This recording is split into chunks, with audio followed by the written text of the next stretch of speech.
अगर आप नीट के लिए ड्रॉप लेने का सोच रहे हो तो बस थोड़ा टाइम आप मुझे दे दो। हो सकता है कि मेरी कहानी से आपके 1-2 साल बच जाए। मैं कोई टॉपर नहीं हूँ, बस मैंने अपने ड्रॉप में बहुत सारी गलतियाँ करी हैं, तो वही मैं आपसे शेयर करना चाहती हूँ। ये वीडियो मैंने सिंपैथी के लिए नहीं बनाई है, बस अगर मेरी कहानी से किसी एक इंसान का भी भला हो जाए तो मेरे लिए ये वीडियो वर्थ इट हो जाएगी। चलिए शुरू करते हैं। तो 12th क्लास मेरी 2023 में कंप्लीट हो गई थी। मैं अपनी लाइफ में कभी कोचिंग नहीं गई थी, बस मैंने 12th क्लास में ही बायोलॉजी और केमिस्ट्री की कोचिंग ली थी। तो वहाँ मेरे बायोलॉजी में फुल मार्क्स आते थे। तो मेरे टीचर ने मुझसे कहा था कि तुम नीट की तैयारी करना। तो उस टाइम तो मुझे कोई आइडिया था भी नहीं, और मतलब शुरू से मेरे अच्छे परसेंटेज भी आते थे। क्लास 12th में मेरे 87% आए थे। तो मैंने सोचा ठीक है कर लेंगे, मतलब मैंने तब वो नहीं किया। मेरे को लगा था कि हाँ यार मेरा तो हो ही जाएगा पहले ड्रॉप में ही। तब तक मुझे कुछ भी आइडिया नहीं था नीट के बारे में। फिर मैंने यकीन 1.0 2024 बैच ली थी। तो वो बैच 7 अप्रैल से चालू हुई। तो मैंने मतलब पहले दिन से ही पूरी क्लासेस लाइव ली, सारे नोट्स बनाए, सब बनाए। सच कहूँ तो मुझे कुछ समझ नहीं आ रहा था, मतलब मैं कभी कोचिंग गई नहीं, और मेरे स्कूल में भी ऐसा कुछ नहीं पढ़ाते थे। वो तो बस ऐसा था कि रटने वाला था पूरा। तो मतलब मैं रट लेती थी और वही सवाल आ जाते थे तो वही कर लेती थी। तो मैंने अपनी प्रिपरेशन यकीन 1.0 से चालू कर दी। जब तक यकीन 2.0 नहीं आया मैंने रेगुलर सारी क्लासेस ली, मेरा कोई बैकलॉग नहीं था। लेकिन सच में ना मैंने कोई टीपीपी सॉल्व करी और ना ही रिवीजन किया। मुझे ऐसा लगता था कि जैसे अपन स्कूल में पढ़ाई करते हैं कि बस एग्ज़ाम के पहले रिवीजन कर लो, तो मैंने कर लिया। उस टाइम तक मुझे ये भी आइडिया नहीं था कि है ना एटम क्या होता है, मॉलिक्यूल क्या होता है, यहाँ तक कि 11th में कितने चैप्टर है, 12 में कितने चैप्टर है, फिजिक्स में क्या है, केमिस्ट्री में क्या है, बायोलॉजी में क्या है, ये सब मुझे जनवरी में पता चला था। तो मैंने अपना यकीन 1.0 चलता गया मेरा। फिर इतने में यकीन 2.0 आ गया। तब मुझे ये भी नहीं पता था कि PW की बैच फ्री मिल जाती है अगर अपन कोई सी एक बैच लेते हैं तो मैं तो बहुत खुश हुई। मैंने कि यकीन 2.0 फ्री मिल गई। तो मैंने फिर सोचा कि चलो अब समझ में नहीं आया, अब मैं अच्छे से पढ़ती हूँ। तो मैंने यकीन 2.0 बैच से पढ़ना स्टार्ट कर दिया। लेकिन फिर मैं बीच में बाहर चली गई थी, और उस बैच में तो मतलब अच्छा खासा लेवल का ही पढ़ाते हैं, मुझे तो उस टाइम ये भी नहीं पता था। तो मैंने पढ़ लिया, मतलब मैंने फिर तो मैं बाहर से आई तो मैंने मतलब सारे लेक्चर भी कर लिए, और उसका मतलब एम आर सर का मुझे एक एक लेक्चर करने में बहुत घंटे गुजर जाते थे। और उस टाइम पे में जो सर लिखवाते थे ना, मैं एक एक वर्ड तक लिखती थी। मतलब सच कहूँ ना, ये समझ ही नहीं पा रही थी कि मैं कॉम्पिटिटिव एग्ज़ाम की तैयारी कर रही हूँ कि स्कूल की तैयारी कर रही हूँ। मैं अपना नोट्स बनाने में लगी रहती थी बस। फिर मेरी सही से पढ़ाई नहीं हो पाई थी, यकीन 2.0 मैं क्लासेस नहीं कर पाई थी, क्योंकि मेरा बाहर जाने की वजह से बहुत ज़्यादा ही बैकलॉग आ गया था। फिर मैंने यकीन 3.0 आई, फिर फ्री मिल गई। तो मतलब मुझे नहीं पता था, शायद दे देते थे वो फ्री बैच, एक बैच लेने पे सब मिल जाता था। तो मैंने फिर उससे शुरू कर दिया। मैं तब फिर क्लास लेने लग गई। जब तक यकीन 4.0 नहीं आई मैंने उसमें भी लगातार क्लासेस ली, और मैं हमेशा शुरू से ही शुरू करती थी, और मैं दिन भर पढ़ती रहती थी। वो मैं जानती हूँ कि मैं कुछ भी सही नहीं कर रही थी, ना मैं कोई रिवीजन करती थी, ना मैं कोई टेस्ट देती थी, ना मैं कोई DPP लगाती थी। मतलब मुझे खुद नहीं पता मैं क्या कर रही थी, मैं बस क्लासेस लेती रहती थी। ऐसे ही इतने में यकीन 4.0 आ गई। फिर मुझे रियलाइज़ हुआ, तब जाके मुझे थोड़ा बहुत रियलाइज़ हुआ कि यार मैं क्या कर रही हूँ ये। अब मैं यकीन 4.0 मेरी आखिरी बैच है, इसके बाद अब मैं कोई बैच चेंज नहीं करूँगी, मैं इसी से ही पढ़ूँगी। तो यकीन 4.0 से मैंने पढ़ना चालू करा, तो वापस फिर वही शुरू से शुरू। तो खैर वो तो मैंने पढ़ी, अच्छे 1-2 महीने अच्छे तरीके से पढ़ा, उसमें फिर मैं थोड़ा बहुत रिवीजन करने भी लग गई थी। मैंने वो भी किया, लेकिन फिर मेरी तबीयत ख़राब हो गई और मेरी तबीयत ठीक होते होते 15 से 20 दिन लग गए थे। फिर वही बैकलॉग हो गया था और उस टाइम मेरी थोड़ी ज़्यादा ही तबीयत ख़राब हो गई थी। मतलब वो मैं आपको बाद में बताऊंगी कि मुझे क्या हुआ था। तो वो हो गया तो मुझे उस चेकअप के लिए वापस जाना भी था। तो फिर मुझे मतलब 1-2 नवंबर से दिसंबर तक हो गई। 3 दिसंबर को मेरा चेकअप वगैरह कुछ था, तो रिपोर्ट्स वगैरह आई थी। उसी शाम को प्रचंड आने वाली थी। जब पहली बार प्रचंड आई थी, मैंने अपना प्रचंड से फिर स्टार्ट कर दिया। तब मुझे थोड़ा समझ में आने लग गया कि अच्छा बेसिक मैथ, पीरियोडिक टेबल, फिर मैं थोड़ा थोड़ा करने लग गई थी। लेकिन फिर प्रचंड जो चालू हुआ, फिर मैंने प्रचंड को शुरू से आखिरी तक फॉलो किया बस। लेकिन सच में मैंने सिर्फ लेक्चर देखे, मैंने कभी फिजिक्स का खुद से एक सवाल तक नहीं करा था। लेक्चर देखती रह गई। फिर प्रचंड भी पूरा हो गया, फिर उम्मीद आ गई, मैंने उसको तब करा। मतलब मैं कह रही हूँ ना, मैंने पूरे साल, आई नो पूरी मेहनत गलत डायरेक्शन में थी, लेकिन मैंने सीरियसली मेहनत तो करी थी। उस चक्कर में मेरी बहुत तबीयत ख़राब हो चुकी थी। तो ऐसे ही मेरा 1 साल हो गया था। और सच कहूँ तो ऐसा कुछ ज़्यादा, मैं जो भी कर रही थी अपनी मर्ज़ी से कर रही थी। ऐसा कुछ भी नहीं था मेरे साथ कि मेरी फैमिली एक्सपेक्ट कर रही है मुझसे, या मेरी फैमिली मुझसे पूछ रही हो कि मैं किस बैच से पढ़ रही हूँ। मतलब सच कहूँ तो मेरे घर में 1% भी ऐसा कुछ है ही नहीं माहौल पढ़ाई करने का। बस 12th तक पढ़ लो, ऐसा ही, मतलब वैसा ही सब कुछ था। तो ना किसी को मुझसे ऐसी कुछ एक्सपेक्टेशंस थी। तो मैंने अपना ऐसा ही एग्ज़ाम देकर आ गई फिर। तो मेरा एग्ज़ाम भी ख़राब ही गया था, क्या ही अच्छा जाएगा जब कुछ पढ़ा ही नहीं। लेकिन जब रिज़ल्ट आया तो मेरे मार्क्स तो बहुत कम थे। मेरा एक फैमिली मेम्बर था, मतलब मेरा कज़िन साइड में, वो प्रिपरेशन कर रहा था 2-3 साल से। उसका निकल गया एग्ज़ाम और उसके 715 मार्क्स आए थे, लेकिन फिर वो 710 हो गए थे मतलब। तब मेरी फैमिली ने मुझसे पूछा कि तेरे कितने मार्क्स आए। तब जाके सबको, मतलब सबने मुझसे ऐसे पूछा था, मतलब बहुत। तब मुझे उस टाइम बहुत रोना भी आया कि साल भर तो किसी ने ऐसा कुछ करा नहीं। जब दूसरे किसी क्या, तो तब सबको रियलाइज़ हुआ कि मैं भी तैयारी कर रही थी, इतनी मेहनत होती है, ये पढ़ाई होती है। लेकिन हाँ, खैर किसी ने ज़्यादा कुछ बोला नहीं।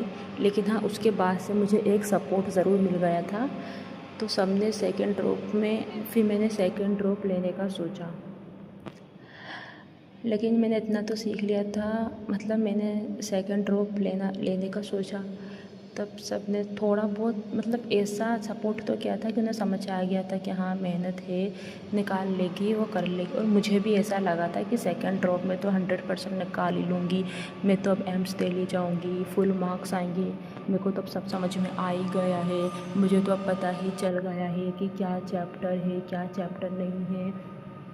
तो मैंने 18 2.0 से मैंने पहले ही दिन से बहुत अच्छी तरह से तैयारी अपनी चालू कर दी थी। अपना रेगुलर लेक्चर लेती थी, पूरे लेक्चर लेती थी, लाइव लेक्चर लेती थी, बाकायदा नोट्स बनाती थी, और हाँ रिवीज़न तक मैं करती थी। मेरा अगस्त सितंबर तक सब सही चला, टीचर के साथ में करती गई। मेरा एक और भाई हैगा, वो भी प्रिपरेशन कर रहा था, लेकिन वो ऑफ़लाइन जाकर कर रहा था। तो उसने मुझसे शेयर किया था कि है ना, मतलब कि ऑफ़लाइन टेस्ट सीरीज़ ले ले तू। तो फिर मैंने भी इतना वो नहीं सोचा, मैंने कहा ठीक है ले लेते हैं। मतलब ऐसा अगर उस समय फिर मम्मी ने भी, मतलब घर वालों ने भी अलाउ कर दिया था लेने को, तो मैंने ले लिया था। तो मैं ऑफ़लाइन टेस्ट देने जाती थी। अब मैंने पहला टेस्ट दिया था 25 सितंबर को, तब मेरे 459 मार्क्स आए थे। तो तभी मैं, मतलब उस टाइम एक कंपैरिजन आ ही जाता है ना, वो तो उसके ज़्यादा मार्क्स आए थे। तो सबने मुझसे कहा कि तेरे इतने कम मार्क्स क्यों आए, वो तो मुझे उस बात से, मतलब मेरा बहुत ज़्यादा माइंड डिस्टर्ब हो गया था। तब मैं इतना नहीं समझ पा रही थी कि ठीक है वो तो हो जाएगा, धीरे धीरे तैयारी करूँगी तो। लेकिन सबने एक ऐसा कंपैरिजन दिमाग में आ ही चुका था मेरे फिर। तो मेरे अंदर फिर एक डर भी बैठ गया था कि जैसे मैं तो घर पे रह के पढ़ाई करती हूँ, मुझे इतना डिस्टर्बेंस होता है, मेरी सही से पढ़ाई भी नहीं होती। तो मैंने ये सब चला मेरा। उसके बाद फिर एक और टेस्ट था 10 अक्टूबर को। अब आकाश की मैंने टेस्ट सीरीज़ ज्वाइन की थी, तो उसमें इतना ज़्यादा सिलेबस रहता था मतलब वो पीडब्ल्यू का नहीं होता था, मतलब उनका सीक्वेंस इस हिसाब से ही चलता था। अब इधर थोड़े अलग चैप्टर होते थे, तो मैं क्या करती थी कि मेरे कहीं मार्क्स कम ना हो जाए, उस वजह से मैं अपने ही हिसाब से दूसरे चैप्टर कर रही थी, उन लोगों के टेस्ट के हिसाब से करती जाती थी। तो मेरे कोई कॉन्सेप्ट तो क्लियर थे नहीं, अब इतनी जल्दी जल्दी में भी मैं क्या पढ़ती। तो मेरा इतना बैकलॉग हो गया, इधर का मेरा रिवीजन भी छूट गया, इधर की मेरी क्लासेस भी छूट गई और मैं इधर लग गई, लेकिन अब वो जल्दी जल्दी में मैं नहीं कर पाई। फिर मेरे टेस्ट में मार्क्स गिरने लगे। यही सब चला दिसंबर तक मेरा मार्क्स। फिर मैं इतनी ज़्यादा डिप्रेस्ड हो गई थी, मैंने कहा ये हो क्या रहा। लेकिन तब भी मैंने बहुत मेहनत कर दी थी, लेकिन मेरा मार्क्स कुछ आते ही नहीं थे, क्योंकि मेरे अंदर एक डर बैठ चुका था कि मेरे कम मार्क्स आएंगे। किसी को ये नहीं दिखेगा कि वो ऑफलाइन है और मैं ऑनलाइन हूँ, मुझे घर में इतना डिस्टर्बेंस होता है। मतलब किसी को इस बात से कोई मतलब नहीं था, अगर किसी को फ़र्क पड़ता था तो मेरे कम मार्क्स आ रहे हैं। तो फिर मैं बहुत ज़्यादा डिप्रेस हो गई थी, मैं बहुत रोती रहती थी, मैं किसी से ज़्यादा बात वगैरह भी नहीं करती थी। फिर मैंने उनके टेस्ट देना ही छोड़ दिए थे, मेरे अंदर इतना डर बैठ चुका था। फिर मैंने सोचा कि ठीक है, मैं अपना पीडब्ल्यू से चालू करूँगी। लेकिन जब भी मेरे अंदर एक डर बैठ चुका था कि मेरे भाई के तो अच्छे अच्छे मार्क्स आ रहे हैं और क्या कहते हैं उसका तो हो ही जाएगा, और वो बहुत सी बातें हैं जो मैं आपसे शेयर नहीं कर सकती खैर यहाँ पे। मतलब वो बहुत सारी बातें थी जिस वजह से मेरी बहुत तबीयत बिगड़ गई थी। मैं बहुत ज़्यादा एंजाइटी होने लगी थी, मुझे पैनिक अटैक आने लगे थे, मैं बस रोती रहती थी। मतलब मेरा ऐसा हो गया था कि मैं दिन भर पढ़ती रहती थी, लेकिन मेरे दिमाग में कहीं ना कहीं इतना ज़्यादा डर हो चुका था कि मेरी पढ़ाई का कोई मतलब नहीं ले रहा था। फिर मैंने धीरे धीरे टेस्ट देना भी बंद कर दिए थे, और मैं उसमें आ गई थी कि जल्दी से सिलेबस कंप्लीट कर लेती हूँ, फिर अपना आराम से 1-2 महीने रिवीज़न करूँगी। और मैंने सिलेबस भी कंप्लीट कर लिया, लेकिन मैंने सिर्फ सिलेबस कंप्लीट किया था, ना मुझे कोई कॉन्सेप्ट क्लियर हुआ। मैंने नोट्स प्रिंट आउट करवा लिए थे और यूट्यूब से वन शॉट पीडब्ल्यू के होते हैं ना इतने सारे, मैंने उससे कर लिया था। लेकिन फिर पेपर भी इतना टफ आ गया था और मेरा पेपर बिल्कुल भी अच्छा नहीं गया था। फिर यही सब चला, तो मुझे पर लेकिन उस साल मैंने इतनी ज़्यादा मेहनत करी थी, और हाँ मुझे थोड़ी दूसरी बीमारियाँ भी हो गई थी, मतलब मेरी तबीयत बहुत ज़्यादा ख़राब हो चुकी थी। फिर सबने मुझसे फिर मना भी करता था कि अब मत कर, रहने दे तू तो, लेकिन कहीं ना कहीं मुझे करना था। मैंने फिर थर्ड ड्रॉप ले लिया था इस बार। इस बार मेरे अंदर एक डर आ चुका था कि मतलब मैंने इतनी मेहनत कर ली थी ना सेकंड ड्रॉप में, मेरा कुछ नहीं हुआ था। तो मेरे अंदर एक ऐसा आ गया था, ठीक है यार, मतलब मेरे अंदर सही बताऊँ तो पढ़ने का अंदर से वो ख़त्म हो चुका था। लेकिन फिर मैंने ले लिया था थर्ड ड्रॉप, मैंने बेच भी ले ली थी, लेकिन मेरे को लगता था कि मेरा सिलेबस तो कंप्लीट है, मुझे बस रिवीज़न, प्रैक्टिस और टेस्ट ही देना है, और मैंने रिवीज़न करती थी। लेकिन मैंने थर्ड ड्रॉप में बस परफेक्शन के बारे में सोच सोच के मैं कुछ कर ही नहीं पाई। मैं कह रही हूँ ना, मैंने इन 3 साल पढ़ाई सच में करी है, लेकिन बिल्कुल भी सही डायरेक्शन में नहीं करी थी। और थर्ड ड्रॉप में मैंने सबसे बड़ी गलती ये करी थी कि मुझे अच्छा खासा नॉलेज था, लेकिन मुझे ऐसा लगता था कि अगर मैं कहीं चली गई, मतलब मैं तो फैमिली के बीच में रहती हूँ, कभी कोई आ जाएगा तो मेरी पढ़ाई डिस्टर्ब हो जाएगी, इससे अच्छा मुझे एक बेसिक आइडिया तो है ही ना कि कैसे क्या करना है, तो मैं तो खुद के हिसाब से ही कर लेती हूँ। और वही सबसे मेरी गलती थी, उस वजह से मैंने कुछ भी सही से नहीं पढ़ा। हाँ, मैंने फ़िज़िक्स के लेक्चर भी सही से एमआर सर के सब कुछ लिए थे, पर मैंने लास्ट ईयर के बैच से किए थे। मैंने बायोलॉजी भी अच्छे से रिवीजन करी, मैं सब कर रही थी, लेकिन वही मेरा डर जिसे मैं उस साल भी नहीं जीत पाई क्वेश्चन प्रैक्टिस का। मेरे अंदर ये डर था कि मैं क्वेश्चन प्रैक्टिस करूँगी ना तो मेरे को घबराहट होती थी, मैं कर ही नहीं पाती थी। लेकिन मेरी गलती थी कि मैंने कभी कोशिश करी ही नहीं। लेकिन ऐसे ही मेरा साल निकल गया, मैंने टेस्ट भी कम दिए हैं ये। उस साल तो मैंने सच कहूँ तो उतनी मेहनत भी नहीं करी जितनी मैंने सेकंड ड्रॉप में करी थी। मेरे अंदर और मतलब बहुत सी बातें हैं, वो मैं हो सका तो बाद में फिर कभी आपसे शेयर करूँगी, लेकिन मतलब बहुत सी बातें थी और मतलब बहुत कुछ था वो। इसलिए मेरी पढ़ाई बिल्कुल भी सही से नहीं करी मैंने, लेकिन मेरे को लगता था कि नहीं, इस बार तो 100% हो जाएगा। और इतना तो मैंने कर लिया था, मतलब मैं सच कहूँ तो इतनी यकीन वन वो सॉरी मतलब फ़र्स्ट ड्रॉप जितनी ख़राब तो बिल्कुल नहीं थी, और टू जब मैंने सेकंड ड्रॉप लिया था उससे तो अच्छी खासी अच्छी ही थी। मतलब मैंने बायोलॉजी सेकंड ड्रॉप में मैं बायो भी कंप्लीट नहीं कर पाई थी, मैंने थर्ड ड्रॉप में सही से पढ़ा। मैंने भले ही inorganic physical organic physics में नहीं सॉल्व कर पाई, लेकिन मैंने सारा लेक्चर लिए थे, सब कुछ करा था, लेकिन वही था यार, सब गलत डायरेक्शन में करती रही। मेरे को कोई समझाने वाला नहीं था, कोई ये बताने वाला नहीं था कि मुझे क्या करना चाहिए क्या नहीं करना चाहिए। ना मेरी कोई फ्रेंड से मेरी बात होती थी, ना मैं कहीं बाहर जा पाती हूँ, मतलब कुछ भी नहीं था। मैं जो भी कर रही थी खुद से ही कर रही थी। फिर ऐसे ही मेरा ये साल भी निकल गया है। तो मैंने इन सब साल से मैंने बहुत गलतियाँ करी हैं। सबसे बड़ी जो मैंने गलती ये करी है कि मैंने फ़िज़िक्स में मानती हूँ टफ़ होता है, लेकिन फ़िज़िक्स से बड़ा मैंने अपना डर बना लिया था। मैंने फ़िज़िक्स को इतना बड़ा डर बना लिया था कि मैं उस डर की वजह से कर ही नहीं पाती थी। मैंने फ़िज़िक्स में कोई प्रैक्टिस नहीं करी, मतलब करी है इतना भी नहीं कहूँगी, लेकिन जिस तरह से एक सिलेक्शन के लिए करनी चाहिए थी मैंने बिल्कुल नहीं करी है। उसके साथ मैंने परफेक्शन, मेरे को लगता था कि परफेक्ट होगा तभी सब सही होगा, लेकिन वाकई यार परफेक्ट जैसी कोई चीज़ होती ही नहीं है। भले कैसे ही दिन हो, कैसा ही सब कुछ हो, ऐसे ही करना पड़ता, मतलब ऐसे ही करना ही पड़ेगा, भले वो ख़राब चले जैसा चले। और ये थर्ड ड्रॉप में भी मेरी तबीयत बहुत ज़्यादा ख़राब हो चुकी थी एक बार सितंबर में, तो उसमें भी मेरा बहुत टाइम वेस्ट हो, मतलब बहुत टाइम चला गया था। और जो तबीयत ख़राब हुई थी ना, तो उसको लेके मेरे अंदर एक डर भी आ चुका था। ऐसे ही मुझे बहुत मतलब कुछ ना कुछ होता ही रहता था, तबीयत भी ठीक नहीं रहती थी। बस पता नहीं मैं किस चीज़ से, लेकिन बहुत डर डर के बहुत टाइम चला गया। तो बस मैं आपसे ये कहना चाहती हूँ कि आप फिजिक्स को तो शुरू से ही पढ़ो, इतना टफ़ होता नहीं है जितना अपन ने बना लिया। मैं नहीं जानती आप किस बैच से पढ़ते हो, लेकिन आप जिस भी बैच से पढ़ो, जब भी चालू करो, बस एक बार चालू करो ना, तो तब तक एग्ज़ाम ना हो जाए तब तक रुकना मत। जो टीचर का है ना उसे 100% फॉलो करना।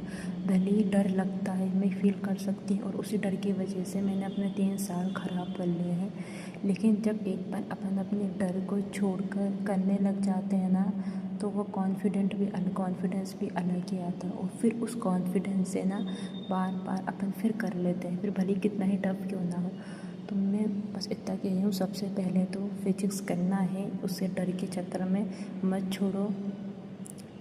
रही बात, कभी भी कोई परफेक्ट टाइम नहीं होता है, परफेक्ट टाइम का इंतज़ार मत करो। आप जिस भी हाल में हो वहीं से चालू करो, भले ही धीरे धीरे ही सही, लेकिन करो। और मैंने प्लान बनाने में बहुत टाइम वेस्ट किया है, मतलब कोई भी प्लान बनाती थी 3-4 दिन फॉलो करती थी, हल्का सा कुछ हुआ, मुझे मेरा मूड ख़राब हुआ, मेरी तबीयत ख़राब हुई, या फिर कुछ प्रॉब्लम कुछ ना कुछ दूसरा हो गया है, तो उस वजह से मैंने वापस नया प्लान बना लिया।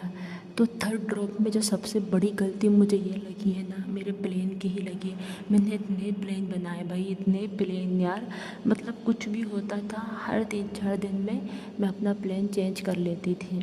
तो ये गलती आप मत करना, आप बिल्कुल प्लान बनाइए, आप बिल्कुल जो करना चाहते हैं करिए, लेकिन भले आप 3 दिन लेके एक सब्जेक्ट के बारे में सोचें, लेकिन ऐसा सोचना कि आपको साल भर चेंज नहीं करना पड़े, उसमें ही अपना टाइम वेस्ट होता रहता है। फिर आखिर में एक ऐसा गिल्ट आता है कि अपन करना चाहो तो भी नहीं कर सकते। ठीक है, तो मैंने ये प्लान की गलती करी थी एक। और दूसरा ये, मतलब सिंपल कहूँ ना तो लेक्चर लो और नोट्स भी बनाओ। ये मैंने गलती करी है, नोट्स ना बना के, टैबलेट से पढ़ के PDF नहीं, नोट्स बनाओ, ज़रूरी है नोट्स बनाना। हाँ, भले ही आप फिज़िक्स की ट्यूशन चलो, अगर नहीं लिखना चाहते तो सब मत लिखो, लेकिन कुछ ना कुछ तो थोड़ा बहुत तो लिखो जो ज़रूर इम्पोर्टेंट है। एक दो अगर से इतने अलग टाइप के क्वेश्चन भी नहीं होते, लेकिन एक दो लिख लो। मैं बस सिंपल शब्दों में आपसे कहूँ ना, भले ही फिज़िक्स हो, केमिस्ट्री हो या बायोलॉजी हो, आप किसी भी एक पेज को फॉलो करो और शुरू से आखिरी तक टिके रहो। जो जो टीचर बोल रहा है उसे करो। अगर वो होमवर्क दे रहे हैं तो वो भी सब करो। डर लगता है, मुझे पता है, नहीं होता, मैं समझ सकती हूँ कि बहुत स्ट्रेस होता है, बहुत स्ट्रेस होता है और पढ़ाई करने का भी मन नहीं करता। सच में बहुत ज़्यादा मेहनत है, आई कैन अंडरस्टैंड। लेकिन जब अपन कर ही रहे हैं ना, मैंने बहुत साल ख़राब कर लिए मेरे, इसलिए मैं आपसे कह रही हूँ, ठीक है 1 साल होगी प्रॉब्लम, लेकिन 1 साल सब कुछ छोड़ के अगर आप कर लो तो बाद में अपन फिर सब कर ही लेंगे ना। और अगर आप कोई घर में पढ़ते हो, मतलब अगर आपको कोई दिक्कत नहीं होती तो ठीक है, आप घर में पढ़ लो। लेकिन जैसे मैं तो नहीं जा सकती लाइब्रेरी, मुझे अलाउ नहीं है, लेकिन मेरी पढ़ाई मेरे मतलब घर में शोर होता है, कभी भी कोई मेहमान आ जाता है, कोई भी आ जाता है, मतलब बहुत डिस्टर्बेंस होता है, बहुत ज़्यादा डिस्टर्बेंस होता है, बहुत रोना भी आता है, मतलब। और सच कहूँ तो ऐसा कुछ सपोर्ट भी नहीं है मेरी तरफ, तो मतलब जैसे काम भी करा है मैंने और अभी भी करती हूँ, काम भी करना पड़ता ही है। मतलब जैसे अगर आप अलाउ हो, आप जैसे मतलब लड़के तो चाहते होंगे, अगर कोई लड़की भी हो, अगर आपको अलाउ हो ना तो आप कोशिश करो आप लाइब्रेरी में ही पढ़ो। बहुत डिस्टर्बेंस होता है घर में और बहुत प्रॉब्लम होती हैं। अब मेरी तो मजबूरी है कि मुझे करना ही है, तो मैं घर में रह कर ही करती, क्योंकि मेरे पास कोई और ऑप्शन नहीं है। लेकिन सीरियसली मतलब अपन है ना, हर आधे पौन घंटे में किसी ना किसी वजह से उठना पड़ता है, कुछ ना कुछ, इसलिए पॉसिबल हो सकता है तो आप प्लीज़ लाइब्रेरी ज्वाइन करिए। अभी तो क्या रिज़ल्ट आया नहीं है, लेकिन 1-2 दिन में आ ही जाएगा। मुझे इतना ज़्यादा डर लग रहा है क्योंकि मेरा पेपर इस बार का भी बिल्कुल अच्छा नहीं गया है। पता नहीं क्या होगा, लेकिन और मैंने कुछ नहीं करा है, मैं सिर्फ 12th पास आउट हूँ, मैंने ना कोई बीएससी करी है, मैंने कुछ भी नहीं करा है। मैंने सोचा था कि इस बार मैं ड्रॉप ले रही हूँ तो बीएससी का भी फॉर्म भर दूँ, लेकिन मेरा दिल ही नहीं कर रहा मेरा, और शायद मैं करूँगी भी नहीं। मैंने सोचा है कि बस मैं एक आखिरी बार और ड्रॉप लूँगी और अपनी सारी जर्नी आपके साथ शेयर करूँगी, क्योंकि इतनी गलतियाँ कर चुकी हूँ ना, इतना तो पता ही चल चुका है मुझे। बस एक आखिरी ड्रॉप लूँगी मैं, हाँ फिर जो होगा देखा जाएगा। मैं अपना 100 क्या 200 10-100% दूँगी, बस ये आखिरी होगा और मुझे पूरा भरोसा है कि मैं कर लूँगी इस बार तो। लेकिन फ़िलहाल तो वाकई बहुत डर लग रहा है, रिज़ल्ट भी आने वाला है, कैसे किसको फेस करेंगे, फिर सब वही कोई ना कोई सबके फ़ोन आते हैं। अभी तो मुझे खुद में नहीं पता कि मैं कैसे क्या फेस करूँगी। ठीक है, पर देखते हैं जो भी होता है। आप कोशिश करना कि अपनी हेल्थ का प्रॉपर ध्यान रखना, रेगुलर थोड़ा बहुत ही, लेकिन वॉक करते रहना, योगा, एक्सरसाइज, मेडिटेशन, आप कुछ भी कर सकते हैं ना, तो कम से कम आधा घंटा या 15-20 मिनट ही अपनी हेल्थ को देना। नहीं तो अपन कितना ही पढ़ लो, नीट की जर्नी आसान नहीं है, बहुत मेहनत लगती है यार, बहुत ज़्यादा। ऊपर से सबकी एक्सपेक्टेशन, प्रेशर, टेस्ट में मार्क्स नहीं आते, मुझे पता है बहुत पढ़ने के बाद भी नहीं आते, कुछ समझ नहीं आता और नहीं बनती यार, आई नो। सुबह जल्दी जगना, देर रात तक सोना, बहुत मेहनत है, इसलिए मैंने नहीं रखा अपनी हेल्थ का ध्यान, इसलिए मुझे बहुत ज़्यादा हेल्थ प्रॉब्लम्स हो चुकी हैं।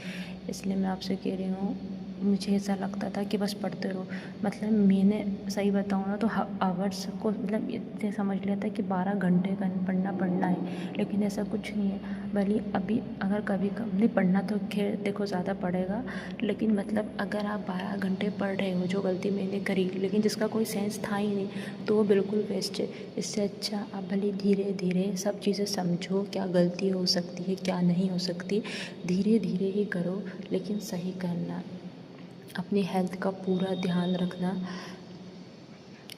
मतलब फिर अपन हेल्थ का कितना ध्यान रख, मतलब है ना, अगर अपन हेल्थ का ध्यान नहीं रखते ना तो ठीक है दिसंबर तक जब भी कुछ नहीं होता, लेकिन दिसंबर से बाद फिर वो जनवरी में प्रेशर भी बढ़ता है, स्ट्रेस एंजाइटी सब कुछ होता है ना, तो हेल्थ भी बहुत ज़्यादा बिगड़ जाती है और सच में बहुत ज़्यादा टाइम वेस्ट हो जाता है। फिर अपने अंदर ही एक सारा कॉन्फिडेंस ख़त्म होने लगता है, बहुत प्रॉब्लम होती है। इसलिए अभी से ही सब कुछ मैनेज करते हुए चलना। और मैं खुद कह रही हूँ जितना मैंने सीखा है कि नीट 1 साल में निकल सकता है, आराम से निकल सकता। हाँ देखो, मैं महीनों का तो क्या नहीं कह सकती, लेकिन मैं इतना ज़रूर कह सकती हूँ जितना मैंने करा, 1 साल में आप आराम से निकाल सकते हैं। लेकिन 1 साल में भी तब निकाल सकते हैं आप जब आप 100% अपने टीचर को फॉलो करें, जो उस दिन उनका मतलब जो जो उन्होंने पढ़ाया है उसे उसी दिन रिवाइज़ करें, जो जो उन्होंने कहा है उसे सब कुछ फॉलो करें। और टेस्ट भी जैसा अपना शेड्यूल होता ही है ना, मतलब बैच में, तो आप वो भी दें, एनालिसिस करें। यहाँ तक कि मैंने जो कुछ टेस्ट किए ना थोड़े बहुत, उसे मैंने एनालिसिस तक नहीं किए हैं। मैंने बहुत ख़तरनाक ब्लंडर किए हैं अपनी प्रिपरेशन में, इसलिए मुझे इतने साल लग चुके हैं। तो आप टेस्ट देना बहुत इम्पोर्टेंट है, बहुत ज़्यादा ही इम्पोर्टेंट है। मैंने वो भी नहीं दिए, मुझे ऐसा लगता था, डर की वजह से मैंने अपने आधे साल मतलब बहुत ज़्यादा टाइम तो डर में ही निकाल दिया है। और आप, ये मेरा पर्सनल एक्सपीरियंस है जो मैं आपसे शेयर कर रही हूँ। आप जिस भी गॉड को मानते हैं ना, जैसे अपन ऐसा करते हैं कि पढ़ाई करते हैं ना, तो अपना टाइम बचाने के लिए अपन जिस भी अपन को गॉड को मानते हैं उनकी वर्शिप नहीं करते। मतलब तो जैसे मतलब मैं पूरे टाइम की नमाज़ पढ़ती थी, मैं रेगुलर कुरान पढ़ती थी, सुबह तस्बीह वगैरह सब पढ़ती थी मैं। उससे मतलब मैंने पिछले साल खैर ये तो करा ही है, भले मेरी इतनी पढ़ाई नहीं हो पाई, उससे मैं ज़्यादा मतलब जैसे सेकेंड ईयर में मैं बहुत ज़्यादा एंजाइटी पैनिक अटैक आने लग गए थे मुझे, मतलब बहुत ही अजीब सी हो गई थी। इस साल मैंने खुद में ये चीज़ करी है कि आप जिस भी गॉड को मानते हो ना, उनको जो जो आपका फॉलो करने का होता है, अगर आप मतलब नमाज़ पढ़ते मतलब नमाज़ वगैरह, या फिर आप जिस भी गॉड को मानते हो ना, तो उन्हें फॉलो करना। आप जो आपकी मेंटल पीस है ना, जो आपका सुकून है, वो वहीं से मिलने वाला है आपको। और नीट की जो इतनी स्ट्रेसफुल जर्नी है ना, वहीं से आपको सुकून आएगा। तो आप ऐसा मत सोचना कि ये एक्सरसाइज वगैरह करने से, ये इबादत मतलब ये पूजा वगैरह करने से आपका टाइम वेस्ट हो रहा है, ऐसा कुछ भी नहीं है। इसी से आप डिप्रेशन में नहीं जाएंगे, इससे आपको इतनी ज़्यादा एंजाइटी नहीं होगी। जितना हो सके तस्बीह पढ़िए, ये सब करना पड़ेगा। और मतलब बहुत सी चीज़ें खैर त्यागनी तो पड़ेगी, तभी जाके पहले 1 साल में होगा। है तो खैर बहुत मुश्किल, लेकिन हाँ इतना मुश्किल भी नहीं है। वो अपने डिस्ट्रैक्शन ज़्यादा हैं, इसलिए अपने लिए मुश्किल भी ज़्यादा है। अगर अपने डिस्ट्रैक्शन अपन कम कर ले तो वो हो तो जाएगा। इसलिए मैंने अपनी जो जो गलती करी आपसे शेयर करी है। और हाँ, मैंने बायोलॉजी के एनसीईआरटी पर ज़रूर बाद में फ़ोकस कर लिया था, लेकिन मैंने फ़िज़िक्स केमिस्ट्री की एनसीईआरटी नहीं पढ़ी थी। चलिए 1% को फ़िज़िक्स की एनसीईआरटी हम खुद से नहीं समझ पाते, लेकिन जिस भी बैच में अपन पढ़ते हैं ना, अब जिस तरह का नीट का लेवल हो गया है, टीचर करवा देते हैं, मतलब उनके हिसाब से वो लोग निकाल लेते हैं लाइन वगैरह, सवाल वगैरह, वो ठीक है, वो टीचर करवाते हैं। तो अब जिस भी बैच पे पढ़ते हैं वो उसमें डिपेंड करता है। लेकिन केमिस्ट्री की तो 100% जितनी एनसीईआरटी बायो की इम्पोर्टेंट है, उतनी ही केमिस्ट्री का, जिस तरह से अपन मतलब बायो की पढ़ते हैं ना लाइन बाय लाइन, उसी तरह आपको केमिस्ट्री की करना है। और फिजिक्स की भी सच में बहुत ज़्यादा इम्पोर्टेंट है, अब तो वो भी करनी ही पड़ेगी। अपन कैसे करेंगे वो अलग बात है, लेकिन वो भी बहुत ज़रूरी है। मतलब पहले ऐसा था कि बायो की एनसीईआरटी बहुत ज़रूरी थी और केमिस्ट्री की भी थी, लेकिन फिजिक्स का इतना कुछ था। लेकिन अब ऐसा है कि जैसे अपन बायो पढ़ रहे हैं ना, वैसे ही अपन को केमिस्ट्री की एनसीईआरटी पढ़ना है। और सच कहूँ तो फिजिक्स भी देखो पढ़ना ही है। वो तो अब जिस तरह का एग्ज़ाम का लेवल बदलता जा रहा है, कभी भी कुछ भी आ रहा है, कोई कहीं से भी आ रहा है, तो करना तो पड़ेगा अब। और बाकी आप भी मुझे बताना आपका कौन सा ड्रॉप है, आपने क्या क्या गलती करी है। मैंने फ़र्स्ट टाइम अपनी रियल जर्नी आपसे शेयर करी है। मैं नहीं जानती मतलब मैंने कुछ गलत बोल दिया हो या रिपीट कर दिया हो तो मतलब आप समझ लेना। लेकिन हाँ, मैंने जो भी कहा है दिल से कहा है और सच में बिल्कुल रियल बताया है, क्योंकि मुझे बहुत अफसोस है, मेरे बहुत साल वेस्ट हो गए हैं। इसलिए मैं नहीं चाहती कि आपके इतने साल वेस्ट हो। मैंने जो भी कहा है सही कहा है, मतलब सच में बहुत गलतियाँ की हैं और कहीं ना कुछ शायद अगर आप पहली बार कर रहे हैं तो आपकी भी हो सकती है, इसलिए आप ध्यान रखिए।